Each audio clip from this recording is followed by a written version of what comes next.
May I come in, sir? Come in. Good morning, sir. Morning. Take your seat. बैठ जाएं. Thank you, sir. Sakshi, Yes, sir. आपने graduation किया है political science और sociology लेके. Yes, sir.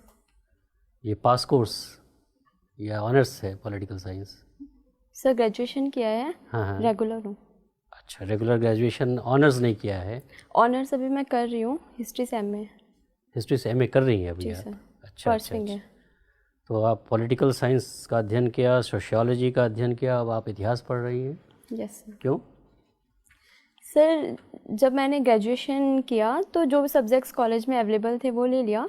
Graduation के बाद मैंने सिविल सर्विसेज की प्रिपरेशन स्टार्ट की तो मुझे हिस्ट्री इंटरेस्टिंग लगा और मुझे ऐसा भी लगा कि फर्स्ट पेपर में जीएस फर्स्ट पेपर में 50% कवर हो जाएगा और जो मेरे ग्रेजुएशन के सब्जेक्ट हैं वो सेकंड पेपर में हेल्पफुल हो जाएंगे. अच्छा. यही सब देखते हुए मैंने हिस्ट्री ऑप्ट किया. हिस्ट्री में क्या अच्छा लगता है आपको? इंडियन हिस्ट्री की बात अगर हम करें, कौन सा पीरियड आपको ज़्यादा अच्छा लगता है?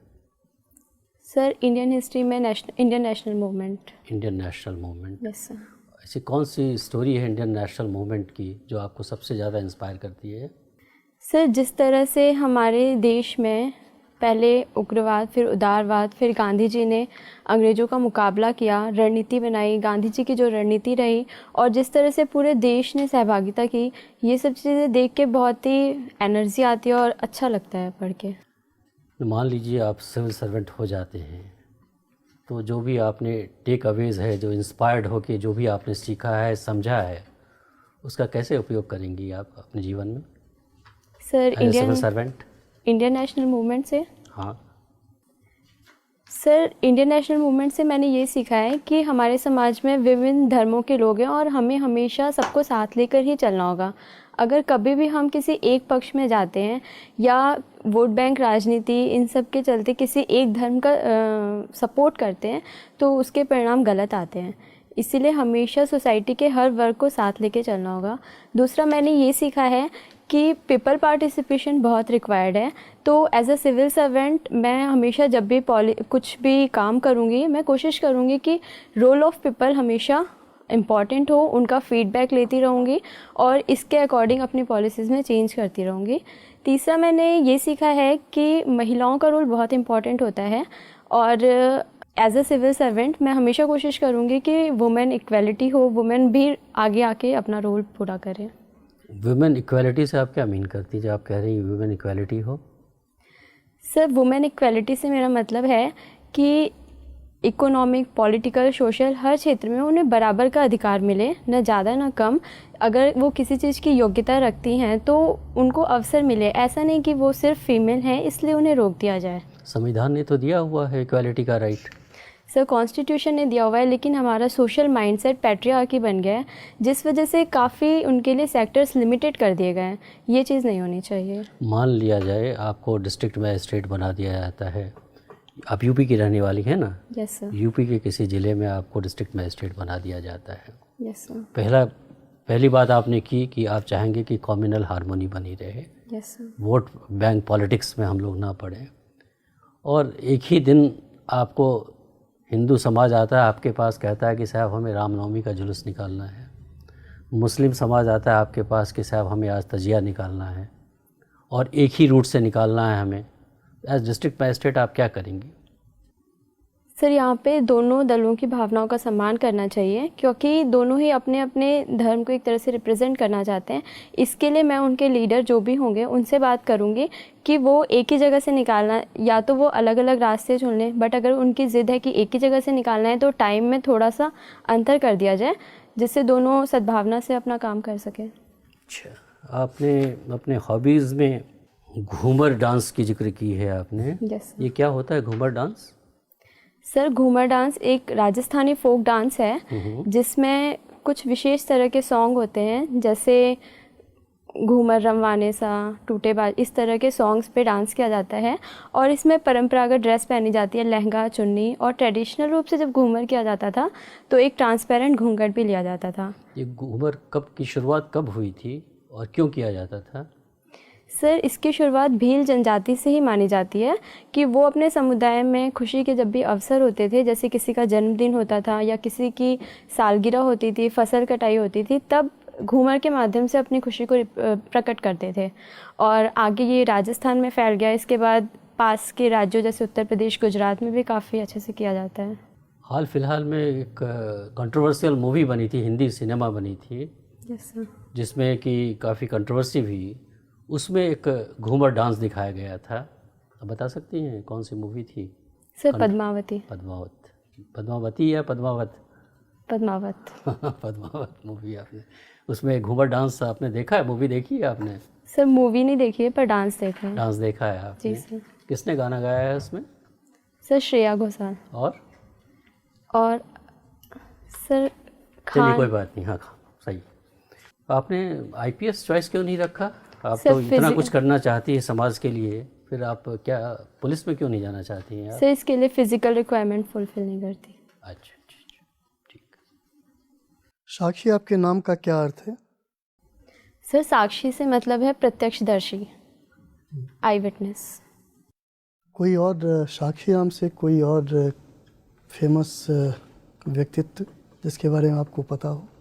सर साक्षी मलिक भारत की एक फ्री स्टाइल रेसलर हैं जिन्होंने 2016 के ओलंपिक में ब्रॉन्ज मेडल जीता था। अच्छा, कहाँ से है वो, किस राज्य से? हरियाणा। हरियाणा से। हरियाणा में कहाँ से? सॉरी सर मुझे वो नहीं आइडिया पता। नहीं। चलिए कोई बात नहीं। अच्छा, गारमेंट्स, यस शायद आपका परिवार गारमेंट्स के बिजनेस से, या जैसा मैंने अभी पढ़ा कहीं पे गर्ग गारमेंट्स करके है, ये क्या है गर्ग गारमेंट्स? सर एक शॉप है हमारी रॉबर्ट्सगंज में। अच्छा, आपकी शॉप है? जी सर। तो गारमेंट के बारे में कुछ बताइए। गारमेंट्स के बारे में? उत्तर प्रदेश में गारमेंट्स के बारे में कुछ बताइए। सर उत्तर प्रदेश में टेक्सटाइल इंडस्ट्री का हब कानपुर रहा है। इसके अलावा हमारी एक रिटेल शॉप है रॉबर्ट्सगंज में ही, जिसमें शर्ट पैंट इस तरह की आइटम्स बेची जाती है। मैनचेस्टर ऑफ इंडिया किसको कहा जाता है? सर मुंबई। आप श्योर हैं? Yes sir. और Manchester of North India Kanpur. अच्छा, मैनचेस्टर कहाँ है? सर ये यूरोप में है, मेरे को एग्जैक्ट नहीं पता है। क्यों, जैसे मान लीजिए आपने मुंबई के बारे में ही कहा, मैनचेस्टर ऑफ इंडिया, या कानपुर के बारे में ही कहा, तो क्यों उन्हें कहा जाता है मैनचेस्टर? सर वहाँ पे ऐतिहासिक रूप से बहुत ज़्यादा टेक्सटाइल इंडस्ट्री का विकास देखा गया। वहाँ के जो लेबर थे वो उसमें स्किल्ड हो गए, जिसकी वजह से वो इंडस्ट्री और ज़्यादा फैलती गई और एक तरह से हब बना हुआ था, इस वजह से कहा जाता है। यद्यपि अब ऐसा नहीं है, अब देश के कई जगहों पे टेक्सटाइल इंडस्ट्री डेवलप्ड हो रही हैं और कानपुर की टेक्सटाइल इंडस्ट्री की जो टेक्नोलॉजी है वो उतनी अपग्रेड नहीं हो पाई है, इसलिए धीरे धीरे कम होती जा रही है। ड्रेन ऑफ वेल्थ सुना है आपने? यस। किनका सिद्धांत है ये, बताइए कुछ। दादा भाई नौरोजी जी ने सिद्धांत दिया था। इंग्लैंड डेब्ट टू इंडिया ऐसी एक पुस्तक लिखी थी, उसमें ड्रेन वेल्थ फ्रॉम इंडिया कहा था।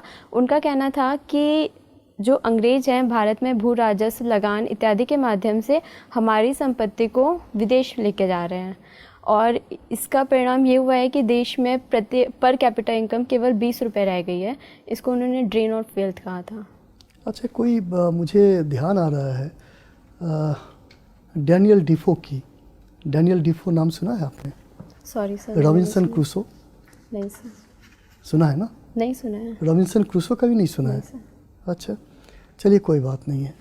अब मुझे एक आपने कहीं वेस्ट मटेरियल के बारे में कुछ लिखा हुआ है? Yes sir. ठीक है ना, तो क्या है ये?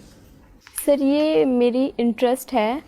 मैं स्कूल टाइम से ही हमारे स्कूल में प्रोजेक्ट्स दिए जाते थे कि पेन स्टैंड बनाना है या फिर घर से जो भी वेस्ट मिलता है उससे कोई शोपीस बनाना है। तो ये मुझे बहुत ही अच्छा लगता था बनाना। घर में भी मैंने अक्सर देखा था मम्मी को कि वो बची हुई उनसे एक अच्छा स्वेटर बना देती थी। तो ये मेरे को एक हॉबी की तरह डेवलप्ड हो गया और मैं जब भी मुझे कोई नया सामान चाहिए होता है, मुझे लगता है कि मेरे पास कोई वेस्ट सामान पड़ा हुआ है जिसका यूज़ करके मैं बना सकती हूँ। अच्छा, वेस्ट मटेरियल के डिस्पोजल के लिए अलग अलग मतलब ढंग से किया जाता है डिस्पोजल, कुछ पता है उसके बारे में? कैसे डिस्पोजल किया जाता है? जी सर, इसके कई तरीके हैं। जैसे एक लैंडफिल करते हैं, ज़मीन में दबा देते हैं। दूसरा इंसिनरेशन होता है कि वेस्ट मटेरियल से हम एनर्जी बना देते हैं, या फिर एक अवायवीय श्वसन के माध्यम से किया जाता है। इसके अलावा एक 4R प्रोसेस होता है जिसमें रिड्यूस रीयूज़ के बाद हम उसको रिसाइकल करने की कोशिश करते हैं, जैसे न्यूज़पेपर, प्लास्टिक, और इससे पुनः दूसरे उत्पाद बना देते हैं। कौन सा कंट्री है जो सबसे ज़्यादा वेस्ट मटेरियल प्रोड्यूस करता है? सॉरी सर, मुझे नहीं पता, इसके बारे में ज़्यादा ध्यान नहीं। चलिए कोई बात नहीं। एक और सवाल का मुझे जवाब दीजिए। समाज शास्त्र में, सोशियोलॉजी में एक सोशल बॉन्डिंग करके सिद्धांत है, कुछ पता है उसके बारे में? सब पर्टिकुलर सिद्धांत के बारे में मुझे नहीं पता है, लेकिन एज जनरल सोसाइटी में अगर देखा जाए इंडिया के परिप्रेक्ष्य में, तो इतने धर्मों, जातिगत विविधता है, भाषाई विविधता है, फिर भी सभी एक साथ रहते हैं, टॉलरेंस के साथ रहते हैं, एक दूसरे के कस्टम को अप्रिशिएट करते हैं। इसको मैं सोशल बॉन्डिंग के रूप में देखती हूँ। चलिए ठीक। अभी आपने, ये आपका पहला साक्षात्कार है? Yes sir. इससे पहले आपने प्री दिया है? जी सर। ओके। अच्छा, जो अभी सर ने सवाल पूछा हो जिसका मैं वहीं से शुरू करता हूँ। आपने कहा सभी लोग बड़े सहिष्णुता से रहते हैं। मैं तो सहमत नहीं हूँ इस विचारधारा से। आए दिन दंगे होते हैं, थोड़े छोटे छोटे सामाजिक तनाव के ऊपर लोग उत्तेजित हो जाते हैं। और सर ने भी एक सवाल इससे मिलता जुलता पूछा था कि दो अलग अलग समुदाय के लोग जुलूस निकालना चाहते हैं, एक ही समय पर निकालना चाहते हैं। आपने कहा कि हम उन्हें अलग टाइम दे देंगे, लेकिन ये लड़ाई तो उसी बात की है, साथ साथ निकालेंगे। तो कैसे आप उसको हैंडल करेंगे, ये बताइए। मैं आया हूँ, मेरे साथ एक और लोग आए हैं, और मेरा टाइम तो वही है, मैं तो नहीं बदलने वाला। बताइए। और आप उनको कहेंगे कि नहीं सब लोग प्यार से रहिए, तो कहने वाली बात है। मैं तो नहीं मानता कि लोग प्यार से रहते हैं। तो कैसे हैंडल करेंगे आप इस सिचुएशन? सर, अगर वहाँ की मैं डिस्ट्रिक्ट मैनेजर हूँ तो मेरे पास अथॉरिटी है कि मैं उन दोनों को मना भी कर सकती हूँ जुलूस निकालने के लिए। तो यहाँ पे मैं उन्हें पहले एक प्रपोजल दूंगी कि आप लोग इस टाइम पे निकाल लीजिए जिससे लॉ एंड ऑर्डर मेंटेन रहे। बट अगर वो नहीं एग्री करते हैं तो मैं उन्हें मना भी कर सकती हूँ कि आप दोनों को ही फिर परमिशन नहीं दी जाएगी जुलूस निकालने की। जब आप दोनों लोगों को मना करेंगी तो उसमें से एक जो उसका आयोजक है, वो वहाँ के जो विधायक हैं उनका भाई है, वो उस कमेटी का चेयरमैन है, और वो बहुत प्रभावशाली है। 70 वर्ष से उसकी सीधी पहुँच है, और वो आपके पास भी बैठता है। उस दिन वो भीड़ उसके साथ है, तो वो भीड़ को देख के और ज़्यादा उत्तेजित हो गया है, और वो आपसे उसका जो एक नजरी लगाव है, जो आपके पास उठता बैठता है। जो डीएम आपके पास कई बार सिफारिशें लेके आया है, आपने उसकी 1-2 सिफारिशें छोटी मोटी मानी भी है। उस दिन वो आपसे ये सिफारिश मनवाना चाह रहा है। विधायक का भाई है, मुख्यमंत्री जी अभी कुछ दिन पहले उसके यहाँ आके गए हैं। बताइए अब आप कैसे मना करेंगे? सर, अगर उससे मेरा कोई कांटेक्ट है या मैं उसको जानती हूँ तो भी एज अ डीएम मुझे सोशल परिप्रेक्ष्य में काम करना होगा। मैं किसी पर्सनल के लिए काम नहीं कर सकती हूँ। और अगर मुझ पे पॉलिटिकल प्रेशर आता है तो मैं विधायक जी को समझा भी सकती हूँ, कंडीशन से उन्हें बता भी सकती हूँ कि इस तरह की सिचुएशन है, और अगर ऐसी कोई घटना एक साथ जुलूस निकाला जाता है तो यहाँ पर दंगे की स्थिति बन सकती है। और अगर फिर भी वो पॉलिटिकल प्रेशर बनाते हैं तो मैं डिनाई कर दूँगी कि सर। अच्छा चलिए, इसी में एक सिचुएशन और जोड़ते हैं। आपने उसको मना कर दिया, वो मान गया, लेकिन इन द मीन टाइम आपके जो मंडलायुक्त हैं, कमिश्नर हैं, जो आपसे 10 साल सीनियर हैं, उनका अगला रिंग आता है, कहता है नहीं इसमें जो दूसरा एक जो धर्म विशेष है उसको परमिशन नहीं देनी है और इनको परमिशन देनी है, इनको उसको टाल देना है। तो उस स्थिति में क्या करेंगे? वो तो आपको सीनियर है और वो आपको आदेश दे रहा है कि आप उनको उस पक्ष को दे दीजिए जो कि सत्ता पक्ष है, और जो दूसरा व्यक्ति है जो कि दूसरा धर्म विशेष का, उसको नहीं देना है या उसको टाल देना है कोई बहाना बना के। उस स्थिति में आप क्या करेंगे? और वो आपके सीनियर है, इमीडिएट सीनियर है आपके कमिश्नरी में ही बैठते हैं जहाँ पे वो आपकी रोज मीटिंग लेते हैं। सर, पहले मैं उन्हें कंडीशन से अवेयर कराऊंगी और इसके क्या नहीं, वो तो अवेयर है, आप उन्हें क्या, वो तो आपके सीनियर भी हैं। तो सर मैं उनसे अपील करूंगी कि वो मुझे रिटर्न में लिख के दें, और इसके जो भी कॉन्सिक्वेंसेज होंगे उसकी रिस्पॉन्सिबल फिर मैं नहीं होंगी। मैं उन्हें ऐसा स्पष्ट कर दूंगी। ओके, मतलब आप उन्हें बोल देंगे कि वो लिखित में दें, वो तो नाराज हो जाएंगे, आपकी करेक्टर रोल भी वही लिखेंगे। नहीं, आप सोच लीजिए, आप मुझे आराम से तसल्ली से जवाब दीजिए। मैं ये कह रहा हूँ कि आपकी जो करेक्टर रोल है, जिसके आधार पे आपका अपना प्रमोशन डिपेंड करता है, वो उसको खराब कर देंगे। वो लिख देंगे कि she is very poor officer and he will grade you between 1 to 4 marks which are very poor for your promotion purposes. Then what exactly will you do in that situation? Sir मैं यही करूँगी, मैं उनसे return में लिखने को दूंगी, और जो भी कॉन्सिक्वेंसेज होंगे उसके रिस्पॉन्सिबल फिर वही होंगे। और जो मेरा फीडबैक है ये मेरे काम पे डिपेंड करता है। इस तरह के पॉलिटिकल प्रेशर तो आते रहेंगे। अगर मैं हर समय झुकती हूँ और इसकी चिंता करती हूँ कि मेरा फीडबैक कैसा रहेगा, तो ये तो मेरे लिए ही निगेटिव होगा। आपके लिए नेगेटिव होगा तो आप तैयार हैं, पुअर परफॉर्मेंस Yes, sir. आपकी होगी उसके लिए आप तैयार हैं। ओके अच्छा, एक बहुत छोटा सा सवाल मैं आपसे और पूछ रहा हूँ। आपने कहा कि आप इंडियन नेशनल मूवमेंट से बहुत प्रभावित हैं, लेकिन मैं ये कह रहा हूँ कि इंडियन नेशनल मूवमेंट एक बहुत बड़ी असफलता है। अगर इंडियन नेशनल मूवमेंट सफल होता तो देश बढ़ता नहीं। अगर इंडियन नेशनल मूवमेंट को सक्सेसफुली लीड किया जाता तो सांप्रदायिकता इतनी बड़ी समस्या नहीं होती। अगर इंडियन नेशनल मूवमेंट को और ज़्यादा कलेक्टिवली कॉलेजियल वे में और अच्छी तरीके से अगर उसको लीड किया जाता तो इतने ज़्यादा भेदभाव और सामाजिक तनाव नहीं होते। तो दोस्तों इसका मतलब इंडियन नेशनल मूवमेंट तो एक असफल फिनोमिना है, मैं उसको कहूँगा इट्स ए अनसक्सेसफुल फिनोमिना। आप कैसे मुझे मुतमईन करेंगे कि वो सफल है या असफल, बताइए।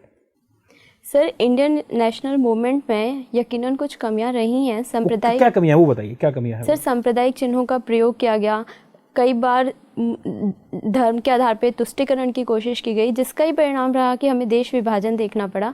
लेकिन सिर्फ इस आधार पर हम इंडियन नेशनल मूवमेंट को कम करके नहीं आंक सकते हैं। इसके बहुत ही अच्छे परिणाम रहे हैं। पहला, देश को आज़ादी मिली है। दूसरा, जिन मूल्यों के आधार पर मिली है हमारे देश को, ऐसा एग्जाम्पल पूरे वर्ल्ड में कहीं पर भी नहीं है कि एक हमने डेमोक्रेटिक कंट्री बनाई है, एक हमारा कॉन्स्टिट्यूशन है। मैं आपको थोड़ा, आपने कहा धार्मिक चिन्हों का प्रयोग हुआ, तो धार्मिक चिन्हों का प्रयोग तो उन्हीं ने किया जिनको हम सबसे ज़्यादा रेफरेंस देते हैं, सम्मान देते हैं। महात्मा गांधी से ज़्यादा धार्मिक प्रतीकों का प्रयोग तो किसी ने नहीं किया। गीता लेके चलते थे, राम के भजन गाते थे, कई बार इस पर आपत्तियां भी हुई, बावजूद उन्होंने उसको कभी नहीं छोड़ा। तो क्या आप मानती हैं कि ये गांधी जी की गलती थी कि वो धार्मिक चिन्हों का प्रयोग करते रहे? एक सेकुलर, जब एज ए सेकुलर लीडर उनको नहीं करना चाहिए था, या कम से कम सार्वजनिक तौर पे करते हुए नहीं दिखना चाहिए था? वो अंदर करते, लेकिन वो तो सभाएं करते थे और राम के भजन गाते थे वो सारे के सारे। तो क्या आप मानती हैं इस चीज़ को कि गांधी जी से ये गलती हुई? Sir, as a personal student, आपकी पर्सनल कैपेसिटी में बताइए। एज ए स्टूडेंट, आप हिस्ट्री की स्टूडेंट भी हैं, आप परसू भी कर रही हैं एमए हिस्ट्री, तो आप बताइए इस चीज़ को। सर, अगर मैं गांधी जी के पर्व से देखूं तो ये उनका पर्सनल ट्रेट था। नहीं, पर्सनल कहाँ था, फिर तो पब्लिक हो गया। वो मंदिर सारे लोगों को करा रहे हैं, पब्लिक उस कैपेसिटी में करा रहे हैं, ये बता दीजिए। सर, उनका इस सही गलत देखने के लिए उनका उद्देश्य देखना होगा। गांधी जी का उद्देश्य मैक्सिमम लोगों को अपनी तरफ करना था, किसी धर्म का साथ नहीं देना था। लेकिन कई बार ऐसा हुआ कि इस कारण से कुछ लोगों ने इसको जातिगत धार्मिक रूप दे दिया। पर गांधी जी हमेशा चाहते थे कि इस आधार पर ज़्यादा से ज़्यादा लोगों को आपस में एकीकृत किया जा सके, ये उनका उद्देश्य था। साक्षी, तुम उत्तर प्रदेश से हो। जी मैम। उत्तर प्रदेश में महिलाओं की स्थिति बहुत अच्छी तो नहीं है, यस, जिसको आपने पेट्रियार्की का नाम दे दिया। पेट्रियार्की क्या हर मामले में गलत होती है? पितृसत्ता क्या हर मामले में गलत है? जी मैम, मुझे लगता है हर मामले में गलत है। जब गॉड ने एक साथ दो जेंडर बनाए हैं तो इक्वलिटी होनी चाहिए हर परिप्रेक्ष्य में। तो पेट्रियार्की का मतलब केवल अनइक्वल सोसाइटी को आप पेट्रियार्की से जोड़ रही हैं? नहीं, पेट्रियार्की की मैं ये मान रही हूँ कि ये देखा जाता है कि जो मेल है वो एसेट है और जो फीमेल है वो लायबिलिटी है। जो मेल है वो ज़्यादा। ये पेट्रियार्की की एक इंटरप्रिटेशन है या पेट्रियार्की अपने आप में ऐसी है? मैम, हमारी सोसाइटी में जब मेल को डोमिनेट कर दिया गया। नहीं, पेट्रियार्की का जो डेफिनेशन है वो क्या है? जी, पर पेट्रियार्की और मेट्रियार्की अपने आप में क्या है? पेट्रियार्की पितृसत्ता, जहाँ पे पिता की सत्ता हो, एक मेल की सत्ता हो, यही पेट्रियार्की है। वो आपको लगता है हर मामले में गलत होता है? Yes ma'am. अच्छा, आपने हिस्ट्री की पढ़ाई की है। जी ma'am. Doctor B R Ambedkar को चैलेंज करने के लिए डॉक्टर बी आर अम्बेडकर को किसी ने चैलेंज किया था संविधान जब बन रहा था? तो सॉरी मैम, इसके बारे में मुझे रिकॉल नहीं है। अच्छा, ठीक है। साक्षी, ये बताइए, आप हमारा जो प्रियम्बल है 42nd कॉन्स्टिट्यूशनल अमेंडमेंट एक्ट 1976 के अंतर्गत उस पर 3 वर्ड जोड़े गए थे, वो क्या थे? पंथ निरपेक्षता, लोकतंत्र, गणराज्य। मुझे ये बताइए कि इसके पीछे उद्देश्य क्या था? क्या जोड़ने के बाद ही भारत सेकुलर हुआ, सोशलिस्ट हुआ, या उसके पहले भी था? मुझे ये बताइए कि उसको जोड़ने की उस समय तात्कालिक कारण क्या था, क्यों जोड़ा गया? सर, भारत तो हमेशा से ही एक पंथ निरपेक्ष रहा है, लेकिन उसको जोड़ के एक संवैधानिक रूप दे दिया गया कि हम अपने डॉक्यूमेंट्स के माध्यम से दिखाना चाहते हैं कि भारत एक पंथ निरपेक्ष देश है। इसका कोई धर्म नहीं है, लेकिन ये हर धर्म के साथ इक्वलिटी के साथ बिहेव करता है। उसको एक डॉक्यूमेंट्री स्वरूप दे दिया गया जोड़ने से। अच्छा, ठीक है। अच्छा, आप मुझे ये बताइए कि नक्सलिज्म एक विचारधारा है। जी सर। ये अभी जो चल रहा है भारत में, इसके पीछे की विचारधारा कौन सी है? वो किससे इन्फ्लुएंस विचारधारा है नक्सलिज्म? सर, नक्सलवाद की प्रॉब्लम एक ऐतिहासिक है, कम्युनिस्ट पार्टी ऑफ इंडिया से है, जो कि माओवाद की विचारधारा से प्रभावित थे। और कम्युनिस्ट पार्टी ऑफ इंडिया में कुछ लोग सत्ता में आते हुए अपने उद्देश्यों की पूर्ति करना चाहते थे, तो उसी में एक दल था जो इससे सहमत नहीं था और उन्होंने अलग होकर नक्सलवाद का गठन किया। और ये प्रॉब्लम हमारे देश में जहाँ जहाँ देखी जा रही है, उसके पीछे पावर्टी, अनएम्प्लॉयमेंट, ये मुख्यतः रीज़न रहे हैं। जो मेन स्ट्रीम पॉलिटिकल पार्टी है कम्युनिस्ट पार्टी ऑफ इंडिया, जी सर। और जो नक्सल मूवमेंट चल रहा है, दोनों में क्या अंतर है? Sir, communist party of India एक वैधानिक रूप से अपने उद्देश्यों की मांग करती है, पूर्ति करती है, लेकिन नक्सलवाद हिंसा का सहारा लेता है और एक नॉन स्टेट एक्टर है। दोनों के पीछे की जो एक विचारधारा है वो एक ही है, कॉमन है, आप कह रही हैं, लेकिन एक लोकतांत्रिक तरीके से है, एक गैर लोकतांत्रिक तरीके से। जी सर।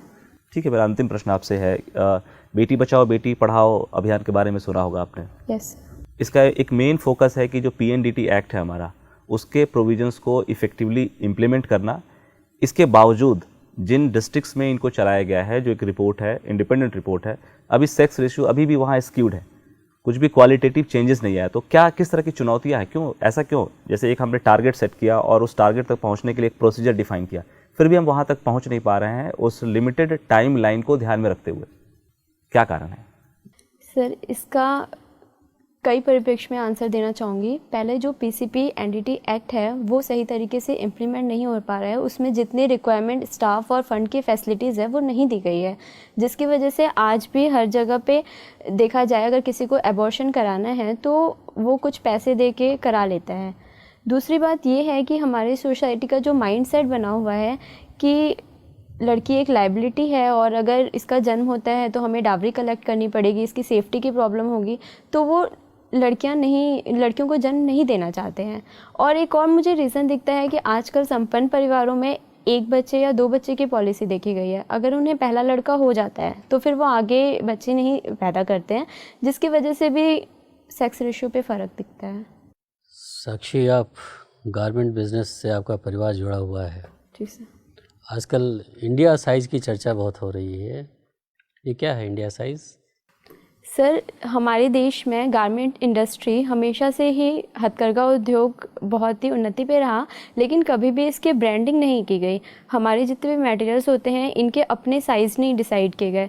जैसे हम विदेशी ब्रांड देखते हैं उनमें पर्टिकुलर साइज़ डिसाइडेड होता है, जिससे विदेश में कहीं भी किसी को ख़रीदना होता है तो उसको साइज़ के आधार पर कोई कन्फ्यूज़न नहीं होती है। भारत के परिप्रेक्ष्य में भी ऐसा करने की कोशिश की जा रही है ताकि हम एक वास्ट मार्केट को कवर कर सकें। किस तरह से कोशिश हो रही है?